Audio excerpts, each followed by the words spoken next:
وابوه. حسبي الله ونعم الوكيل، حسبي الله ونعم الوكيل فيك يا دخله، والله ما هتسيبكم والله. حسبي الله ونعم الوكيل فيك. حسبي الله ونعم الوكيل. بس الممر ده كان عباره عن ان انت واقف ولا عارف تطلع يمين ولا عارف شمال، ولازم يطلع في النص، يعني بيقع في وسطك وانت لا عارف تتحرك يمين ولا عارف تتحرك شمال. الكل طبعا ما كانش بيتنافس، كان بيقع على الارض وما كانش بيقوم تاني. الداخليه كان ضرب الداخليه من ناحيتين، يعني انت بتجري كده على الداخليه بتجري كده على الداخليه.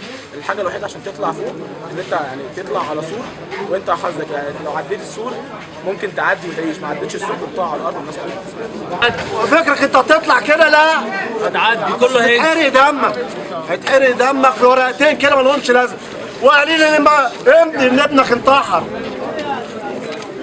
اما وزير الداخليه اول بيان لي يقول لك عاوزين القاده بتوع الوايت نايس، قاده ولا تدور على اللي قتل واللي لعب واللي سرق واللي موت. هات لي اي حد من الشباب اللي ماتت اللي محطوطين في الثلاجات ديت عليه محضر تحري، محضر تحري. الشباب اللي محطوطه في الثلاجات هات لهم محضر تحري.